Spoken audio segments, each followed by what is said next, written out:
သိန်း900မြေခွဲဂျပန်နိုင်ငံကအမားကခစ်စီကနေပြီးတော့ဝယ်ယူအားပေးသွားပါတယ်ရှင်။ခင်ဟိုတလုံးကဒီသိန်း900မြေခွဲကို blog ဗီဒီယိုရိုက်ပြီးတော့ TikTok Facebook မှာအယောင်ကြော်ညာတင်ပေးထားတာပဲဖြစ်ပါတယ်ရှင်။တလအတိမှာပဲခင်ကဒီမြေခွဲကိုအယောင်ဝယ်ဖြစ်သွားပါတယ်။ဝယ်ယူအားပေးသွားတဲ့ဂျပန်ကအမားကတော့မိဘတွေနဲ့ချိတ်ဆက်ပြီးတော့ခစ်စီမှာဝယ်ယူအားပေးသွားတာပဲဖြစ်ပါတယ်ရှင်။ကလေးမျိုးကနေပြီးတော့ပြပကိုထိုင်းဘန်ကောက်ဂျပန်ကိုရီးယားကနေပြီးတော့လုပ်ငန်းသွားရောက်လုပ်ကိုင်နေတဲ့အကိုအမားတွေကနေပြီးတော့ခစ်စီမာမြေခွဲအများဆုံးဝယ်ယူအားပေးကြတာပဲဖြစ်ပါတယ်ရှင်တဦးတယောက်ချင်းစီတိုင်းကိုလည်းခင်ကဒီဗီဒီယိုကနေပြီးတော့အထူးကျေးဇူးတင်ပါတယ်ရှင်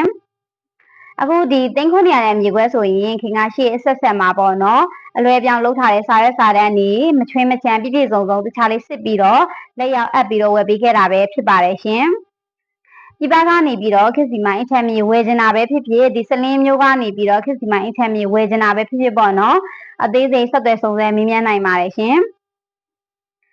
ဒီနေ့ဗီဒီယိုကတော့ခင်အင်ချမ်းမြေအခုမှဝယ်ယူမဲ့သူတွေအနေနဲ့မြေခွဲဝယ်ရင်အခြေခံသိရမယ်အချက်တွေအနည်းငယ်ကို share လုပ်ပြီးသွားမှာပဲဖြစ်ပါတယ်ရှင်ပထမဦးဆုံးအနေနဲ့ခင်တို့အင်ချမ်းမြေဝယ်မယ်ဆိုရင်ခင်တို့ဘာကြောင့်ဝယ်မှာလဲပေါ့နော်စီးပွားရေးလုပ်ချင်လို့လားလူနေထိုင်မှုအတွက်လားဝယ်ရောင်းပြန်လုပ်ချင်တာလားဒီ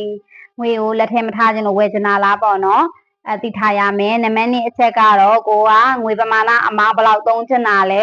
သိန်းတစ်ထောင်ထက်ကိုသုံးချင်တာလားသိန်းတစ်ထောင်အောက်ကိုသုံးချင်တာလားပေါ့နော်ဒါလေးကိုလည်းတစ်ချက်သိထားပေးရမယ်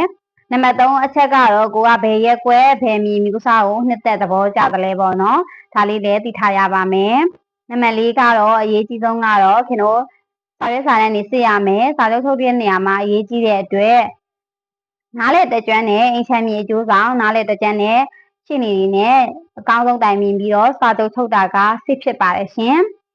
နောက်တစ်ခုကတော့ခင်တို့မြေခွဲဝယ်မယ်ဆိုရင်တော့အချက်မင်းနဲ့ပတ်သက်တဲ့ဘုဒ္ဓအကြောင်းအရာတွေကိုကိုယ်တိုင်ကလည်းသိရှိနားလဲထားရင်ပို့ပြီးတော့အဆင်ပြေတယ်ပေါ့နော်